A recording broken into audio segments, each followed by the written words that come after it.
सभी मसीही भाई बहनों को यीशु के नाम में शालोम, प्रेज द लॉर्ड, जय मसीह की। एक बार फिर से आप सभी का स्वागत है। हम अध्ययन कर रहे हैं प्रेरितों के कार्य और पौलुस की द्वितीय प्रचार यात्रा का, और समय है कि हम उसके 17वें अध्याय पहले वचन से आगे पढ़ें। और मैं चाहूंगा यहाँ हम ओवरऑल तरीके से अध्ययन कर रहे हैं और बहुत सारी जो इंपॉर्टेंट बातें हैं वो मैं आपको विस्तार से बता रहा हूँ, लेकिन फिर भी समय मिले आप इसको जरूर से पर्सनली इन अध्यायों का अध्ययन जरूर करिएगा, रीडिंग जरूर कर लीजिएगा, ताकि जो कुछ आप नहीं समझे वो भी आप समझ जाएंगे। तो यहाँ पर हम देखते हैं कि वो रोमियो की बस्ती से जब निकलते हैं तो वहाँ अम्फीपुलिस और अपोलोनिया होकर के थिस्सलुनीके को जाते हैं। थिस्सलुनीके ये एक शहर है, बड़ा शहर है जो मैसेडोनिया की राजधानी है, और यही थिस्सलुनीके वो शहर है जहां पर पौलुस कलीसिया की स्थापना करेंगे। और उनके नाम दो पत्र भी पौलुस ने लिखे हैं जो बाइबल में पाए जाते हैं, पहला थिस्सलुनीकियों, दूसरा थिस्सलुनीकियों। ये दो पत्र इसी कलीसिया को पौलुस ने लिखे थे। और यहाँ पर हम देखते हैं वो यहूदियों के आराधनालय में जाकर यूनानियों के बीच में और अन्य जातियों के बीच में भी प्रभु का प्रचार करते हैं, लोगों को निरुत्तर करते हैं, और बहुत सारे लोग जो हैं वो प्रभु पर विश्वास करते हैं और उनमें मिल जाते हैं। लेकिन जो यहूदी लोग हैं जो उनका विरोध करते थे वो उनसे देख करके ढा से यानी जलन से भर जाते हैं और कुछ दुष्ट लोगों को जमा करते हैं, भीड़ जमा करते हैं, और वो उस भाई के घर पर चढ़ाई कर देते हैं जिस भाई के घर वो वहां रहते थे, जिसका नाम यासोन है, और वहां बहुत ज्यादा हुल्लड़ मचाते हैं। तब रातों ही रात जो मसीही विश्वासी थे, रातों ही रात पौलुस और सिलास को बीरिया भेज देते हैं और वे वहां पहुंचकर यहूदियों के आराधनालय में गए। तो हम देखते हैं रातों ही रात जब वो लोग हुल्लड़ करते हैं तो वो दूसरे नगर में उन लोगों को भेज देते हैं, बीरिया नगर में जो पास में ही है, मैसेडोनिया में ही है। तो यहाँ पर देखते हैं वहां के लोग वचन को ग्रहण करने वाले थे और वो लोग प्रभु पर विश्वास करते हैं बहुत ही सही तरीके से। लेकिन थिस्सलुनीके के जो लोग हैं, जो यहूदी हैं, उन्हें जब पता चलता है ये बीरिया नगर में भी जाकर के ऐसी प्रचार कर रहे हैं तो वो वहां पर भी उन लोगों के बीच में आकर के हुल्लड़ मचाने लगते हैं। तब ये तय होता है कि पौलुस को अब एथेंस शहर भेज दिया जाए और उसे वहां एथेंस नगर के लिए रवाना करते हैं। और जो सिलास है और तिमुथियुस हैं वो वहीं बीरिया नगर में रह जाते हैं लोगों के बीच में, क्योंकि उन लोगों को केवल पौलुस से ज्यादा परेशानी थी, क्योंकि वो अच्छे तरीके से वाद विवाद करता था, निडर होकर के वाद विवाद करता था। उसके पास एक ही धुन थी कि वो परमेश्वर के सुसमाचार का उसे प्रचार करना है। तो वो वहां से फिर 16वें वचन से हम आगे पढ़ते हैं, वो एथेंस नगर में आता है। और ये एथेंस नगर मैसेडोनिया में नहीं है, बल्कि मैसेडोनिया से नीचे जो यूनान देश है जिसे हम ग्रीस बोलते हैं, वहां वो आते हैं। और एथेंस जो है यूनान का एक बहुत बड़ा मुख्य शहर है जिसे हम राजधानी भी कह सकते हैं। वहां पर वो आकर के देखते हैं कि वो जो शहर है वो पूरी तरह से मूर्तियों से भरा हुआ है, क्योंकि यूनान के विषय में हम जानते हैं कि वो मूर्ति पूजक देश है। ग्रीस के अंदर आज भी हम बहुत सारे देवी देवताओं की पुरानी जो मूर्तियां हैं वो हम देख पाते हैं।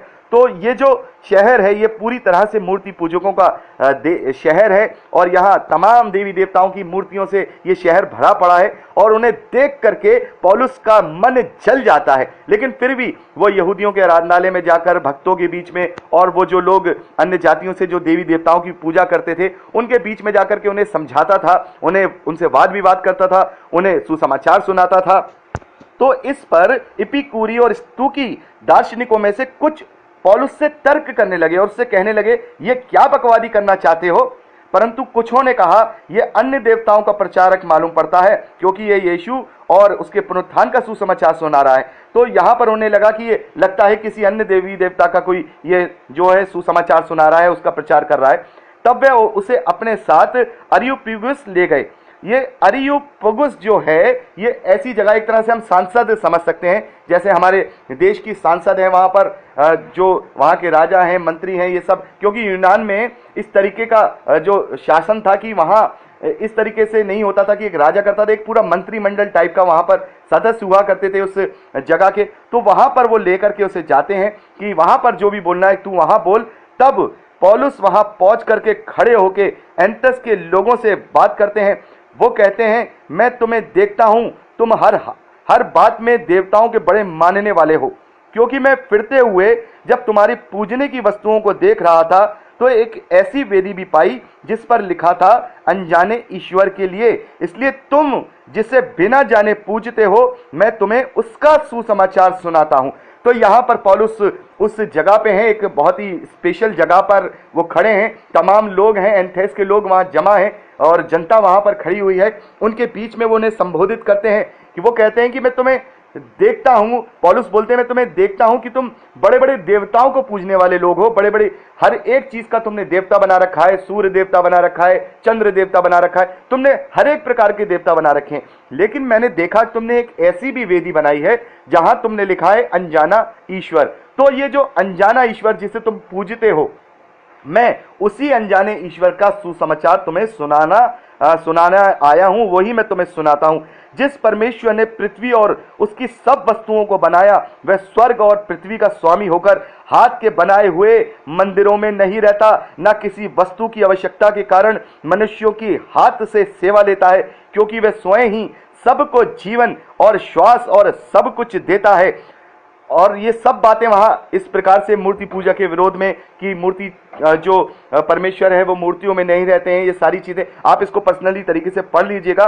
वहां बैठ करके वो अन्य जातियों के बीच में, देवी देवताओं को पूजने वाले लोगों के बीच में, उनके मुख्य शहर में, उनके मुख्य संसद में खड़े होकर के, मुख्य नगर में खड़े होकर के वो उनके बीच में सुसमाचार का प्रचार करता है, बड़े हयात के साथ उनको सब समझाता है। लेकिन हम एक चीज देखते हैं कि जब ये अन्य जातियों के बीच में या देवी देवताओं को मानने वालों के बीच में एक सुसमाचार को वहां सुना रहे हैं, जीवित परमेश्वर के विषय में वहां उन्हें बता रहे हैं, तो वो उन्हें मार नहीं रहे हैं, उनके ऊपर उपद्रव नहीं कर रहे हैं, हुल्लड़ नहीं मचा रहे हैं, बल्कि हम देखते हैं कि वो उसका ठट्टा उड़ाने लगते हैं, यानी उसकी हंसी उड़ाने लगते हैं कि मरे हुओं के पुनरुत्थान के विषय में जब वो उन्हें बताता है कि हम सब का पुनरुत्थान होगा, तब ये बात सुनकर वो लोग उसे ठट्टे में उड़ाते हैं और बहुत सारे उससे ये कहने लगते हैं ये बात हम तुझसे फिर कभी सुनेंगे। तो यहाँ पर हम देखते हैं कि वो लोग उसके ऊपर उपद्रव नहीं कर रहे हैं, उसे नहीं मार रहे हैं, लेकिन ठट्टों में उड़ा रहे हैं, उसे हंसी में उड़ा रहे हैं, पर सुन रहे हैं। लेकिन यहूदी जो लोग हैं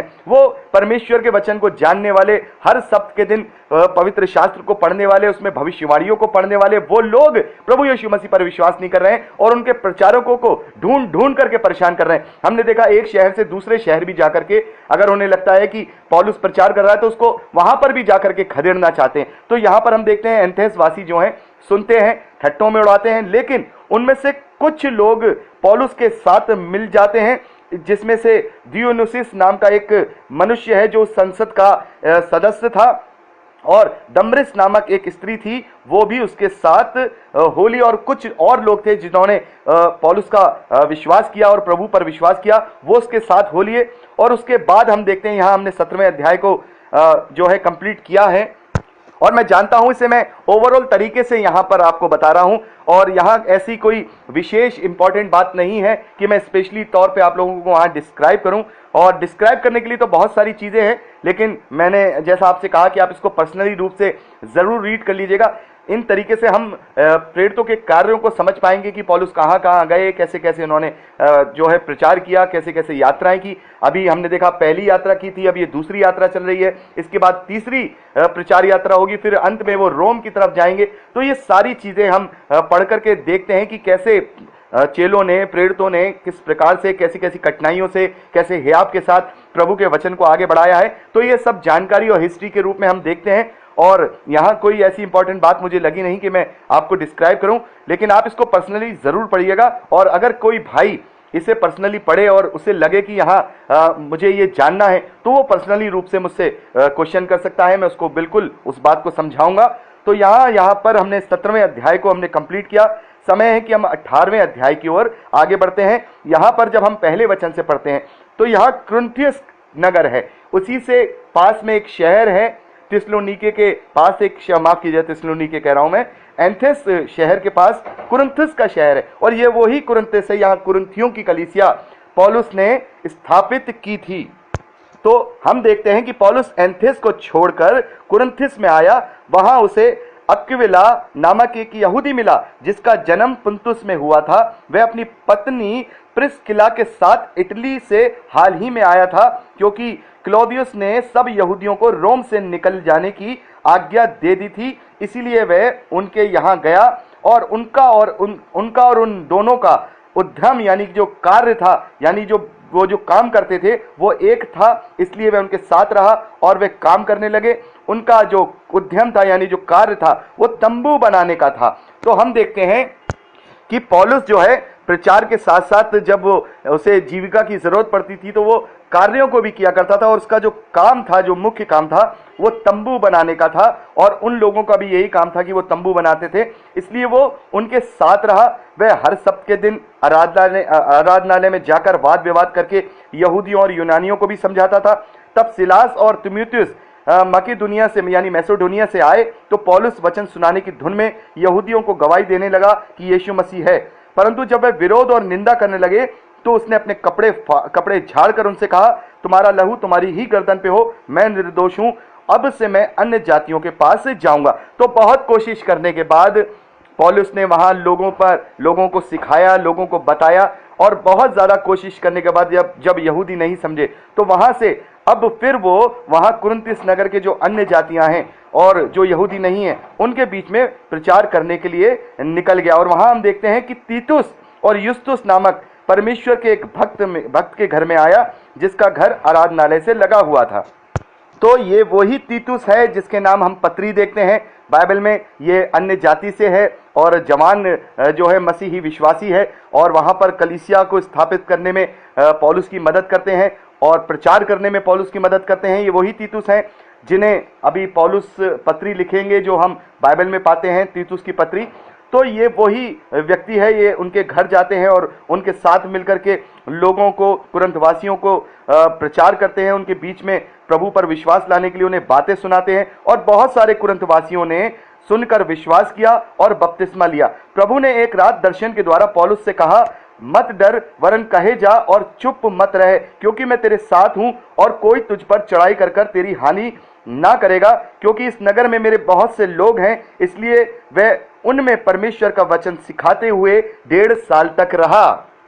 तो यहाँ हम देखते हैं कि पौलुस को परमेश्वर ने हियाव दिया, दर्शन दिया कि मत डर, तेरा यहाँ कोई कुछ नहीं बिगाड़ेगा, और तू उनके बीच में रह करके परमेश्वर के वचन का, सुसमाचार का प्रचार करता जा। और वो लगभग 1.5 साल तक वहां पर रह करके उनके बीच में परमेश्वर के वचन का प्रचार करता रहा। तो यहाँ जब हम 12वें वचन से आगे पढ़ते हैं तो यहाँ देखते हैं, गल्लियो नामक एक आख्या देश का हाकिम था।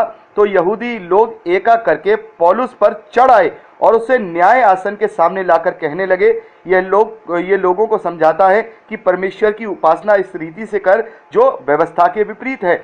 जब पौलुस बोलने पर ही था तो गल्लियों ने यहूदियों से कहा, हे यहूदियों, यदि ये कुछ अन्याय या दुष्टता की बात होती तो उचित था, तो मैं तुम्हारी सुनता, परंतु यदि ये वाद विवाद शब्दों और नामों और तुम्हारे यहाँ की व्यवस्था के विषय में है तो तुम ही जानो, क्योंकि मैं इन बातों का न्याय नहीं बनना चाहता। और उसने उन्हें न्याय आसन के सामने से निकलवा दिया।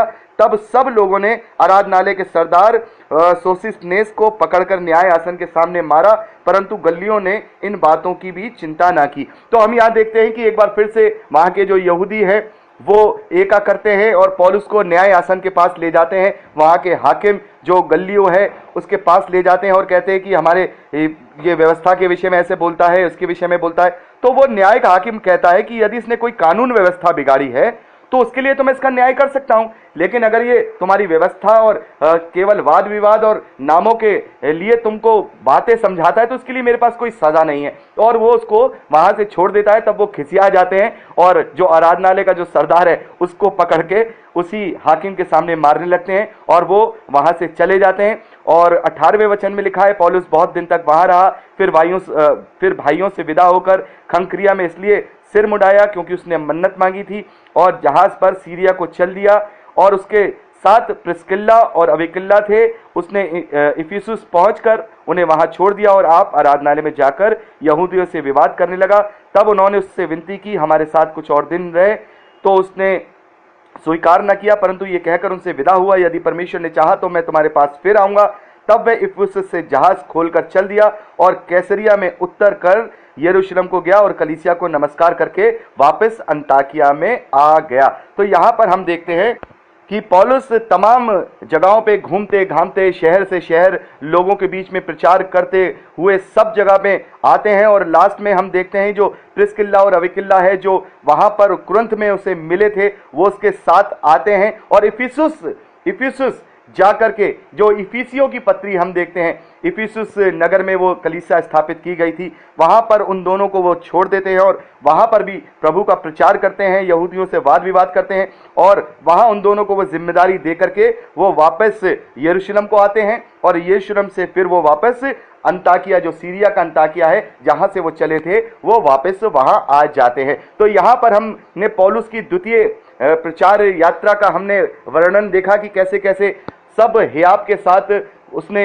शहर शहर जाकर लोगों के बीच में अलग अलग चीज़ों को झेल करके सालों साल रह करके एक एक यात्रा काफ़ी लंबी लंबी हुआ करती थी। ऐसा नहीं होता था कि 40 दिन में आ गए कि 1 साल में आ गए। हम देखते हैं काफ़ी समय पौलुस वहां बिताया करते थे। 3 से 4 साल की एक जो है एक यात्रा यहाँ पर हम दूसरी देखते हैं, निकल के जो समय देखते हैं अप्रोक्सीमेटली हम जो समय देखते हैं वो करीब 3 से 4 साल के बीच में देखते हैं कि यात्रा उनकी रही और वो वापस जो है अंताकिया में, जो सीरिया का अंताकिया है, वहां पर वो आ जाते हैं। और हम देखते हैं कि इस प्रकार से उन्होंने इस जगह जगह में जाकर के प्रभु का जो प्रचार किया। हमने देखा पहले वो एशिया माइनरी में गए, उसके बाद वो ग्रीस गए, मैसेडोनिया गए और अब हम देखेंगे पौलुस की तीसरी जो प्रचार यात्रा है। तो इसको हम अगले भाग में यानी अगली रिकॉर्डिंग में यानी मंडे को करेंगे। तो प्रभु आप सबको बहुत आयत की आशीष दे। प्रार्थनाओं में याद रखिएगा। Praise the Lord. जय मसीह की।